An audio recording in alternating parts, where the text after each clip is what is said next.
وعضو المحاضر في مجال حقوق الإنسان والنسوية بجامعة كاليفورنيا 2019. هذه الابنة الفاضلة التي تمثل شباب المرأة المصرية المثقفة ستطلعنا وباللغة الفرنسية على بحثها القائم على الربط ما بين الهوية المصرية كعنصر من عناصر التكامل الثقافي الافريقي. تفضل سيدي.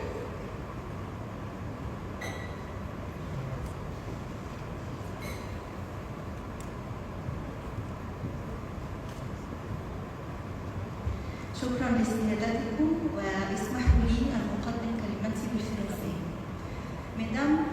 Mesdames, Messieurs les ambassadeurs, les présidents des cours suprêmes et des cours constitutionnels, Mesdames, Messieurs les conseillers, les professeurs, Vos Excellences, ravis d'être parmi vous aujourd'hui, permettez-moi de présenter mon mot en français.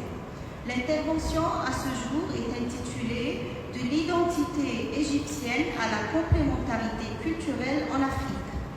Comme le prévoit la Déclaration universelle des droits de l'homme de 1948, dans son article 27, alinéa 1, toute personne a le droit de prendre part librement à la vie culturelle de la communauté, de jouir des arts et de participer au progrès scientifique et aux bienfaits qui en résultent. La culture est ainsi une composante essentielle de toute identité nationale. Dans notre intervention, nous essayons de démontrer que malgré l'identité culturelle propre à chacun des pays africains, ils connaissent des similarités et ils peuvent arriver à une complémentarité culturelle sans barrière d'identité, et ce, grâce à la valeur d'humanité et au rôle que joue la Cour suprême constitutionnelle dans chacun de ces pays. Et je termine enfin par quelques suggestions. Je commence par le terme identité lui-même. En philosophie, il signifie la réalité d'une chose ou d'une personne qui la distingue des autres. Il provient du terme latin idem qui signifie la singularité et la particularité. Or, l'identité est un terme qui renvoie à la fois à l'individu et à la communauté. Le psychanalyste Erik Erikson souligne que l'identité est à la fois personnelle et collective. Le lien entre la personne et sa société est si important puisqu'il représente l'être et son histoire. Et juridiquement, le terme identité renvoie à l'ensemble des traits et les caractéristiques qui, au regard de l'état civil, permettent de reconnaître une personne et d'établir son individualité au regard de la loi. Dans les dictionnaires de langue arabe, le terme identité est défini comme le sens de l'individu, que l'individu connaît de lui-même et de son individualité et de la préservation de son intégralité et de sa valeur, de son comportement et de ses pensées dans diverses situations. D'ailleurs, les attributs peuvent être ajoutés au terme identité, donnant à cette dernière des sens bien distincts. L'identité peut être nationale et peut être aussi culturelle. Depuis fort longtemps, le terme identité a préoccupé l'esprit national égyptien lorsque les élites et les penseurs de la société égyptienne ont essayé de tracer les traits de l'identité nationale pour faire acte de souveraineté et de faire face à la colonisation anglaise qui occupait le pays. Le terme identité nationale et culturelle est cité à 2 reprises dans la Constitution égyptienne de 2014. Tout d'abord à l'article 19 qui cite que l'éducation est un droit pour chaque citoyen. Elle a pour but de construire la personnalité égyptienne, de préserver ainsi l'identité nationale. Ensuite, il est cité une deuxième fois à l'article 47 qui prévoit que l'État s'engage à préserver l'identité culturelle égyptienne avec ses divers affluents civilisationnels. Ainsi, comme nous trouvons que le premier article souligne le concept de l'identité nationale et que le deuxième article mentionne surtout celui de l'identité culturelle. D'ailleurs, l'historien égyptien Shafik Ghourbal avait montré que l'adaptation est une caractéristique si importante de l'identité nationale égyptienne, et pour lui, l'Égyptien connaît une certaine position de la vie qui lui aide à s'adapter pour réaliser ses aspirations. Nous comprenons ainsi que l'identité nationale se manifeste particulièrement par l'histoire, par le sentiment de partager un même destin et des mêmes valeurs qui vont fonder durablement l'identité d'un peuple. De plus, l'unité linguistique permet quant à elle la diffusion des idées et une certaine façon commune de penser le monde. Ainsi, l'identité nationale s'attache étroitement à l'identité culturelle. Et si nous parlons précisément de l'identité culturelle égyptienne, nous trouvons que la constitution égyptienne, à ce propos, a confirmé dans son article 48 que la culture est un droit pour chaque citoyen. Plusieurs éléments composent l'identité culturelle, citant à titre particulier la culture, l'art, l'éducation, la langue, l'histoire et la littérature. Des grands auteurs égyptiens comme Mohamed Hassan el-Heikal et Tawfiq el-Hakim ont souligné que la littérature est une caractéristique de l'identité culturelle de l'Égypte, en exprimant le lien particulier très étroit entre l'Égypte ancienne et l'Égypte moderne, à point qu'ils ont utilisé le terme ou l'expression le nationalisme littéraire pour marquer cette identité culturelle propre à l'Égypte. Quant au professeur Taha Hussein, il a souligné la dimension égypto-méditerranée en s'orientant surtout sur l'axe occidental. Et pour le romancier Gamel el-Ritani, premièrement, pour lui, l'emplacement géographique connaît une influence directe sur la personnalité culturelle du peuple.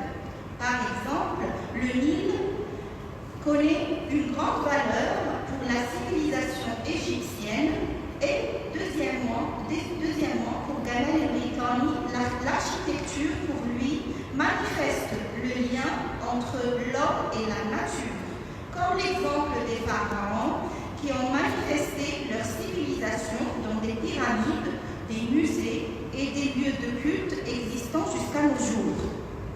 Et à ce propos, le président Gamal Abdel Nasser, dans sa préface de l'ouvrage L'Égypte et son message, a montré que l'Égypte est le centre du rayonnement civilisationnel dans le monde.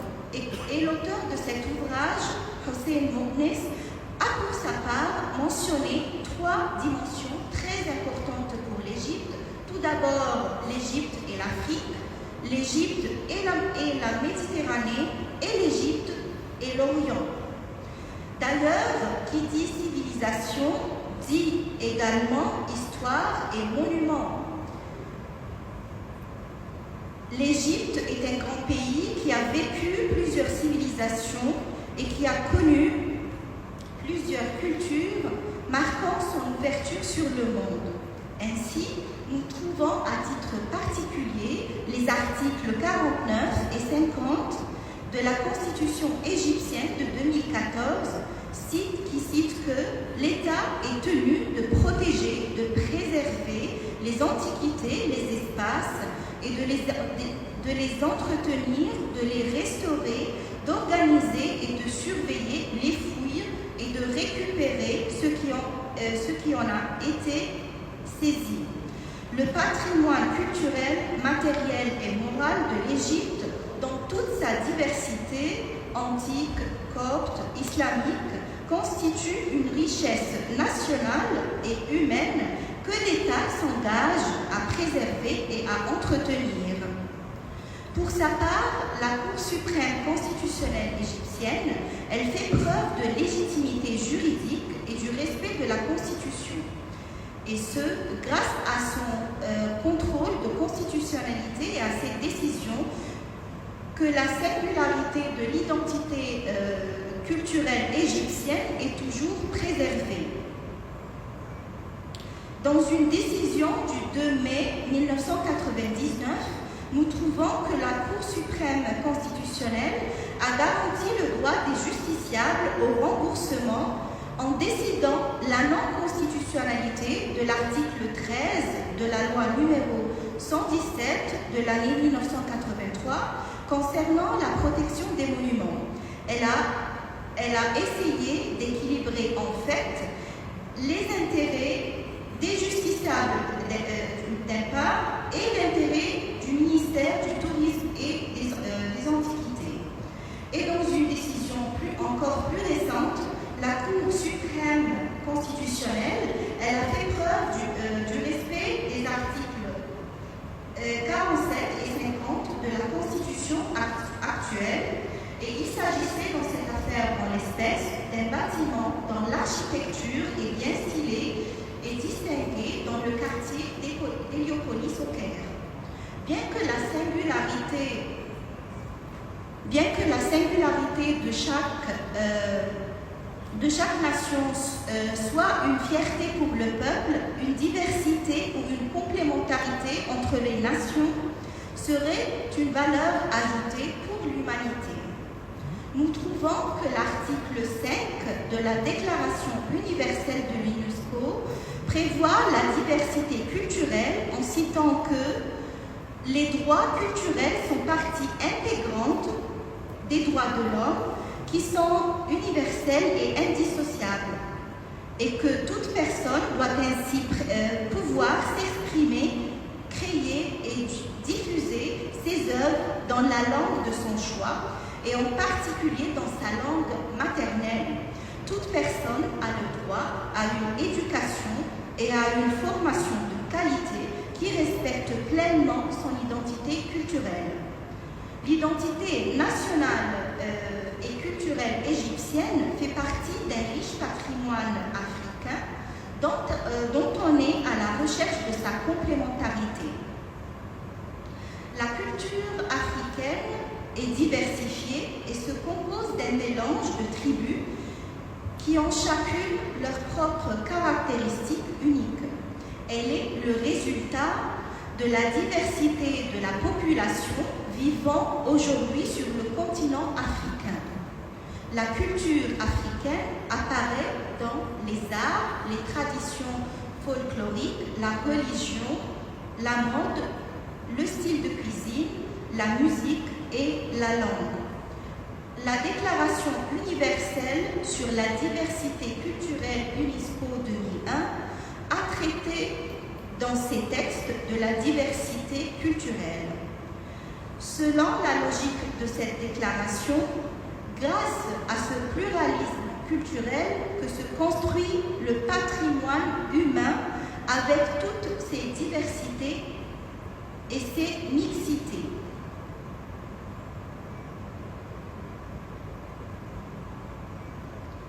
Et d'ailleurs, l'UNESCO a récemment consacré une journée mondiale de la culture africaine le 24 janvier de chaque année.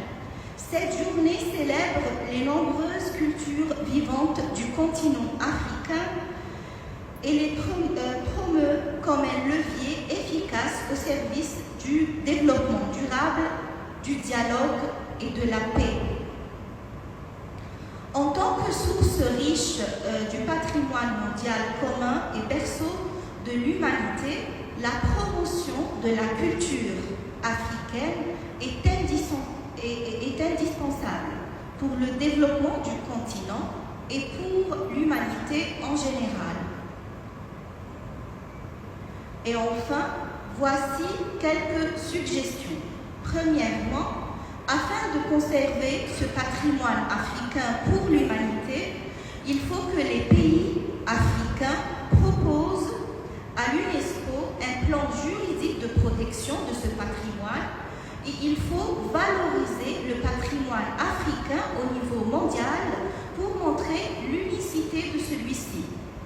Deuxièmement, afin d'arriver à une complémentarité culturelle africaine, il faut tout d'abord mettre en avant des idées comme la citoyenneté, l'acceptation des pluralités et des identités, d'ailleurs comme le prévoit l'article 2 de la Déclaration universelle sur la diversité culturelle.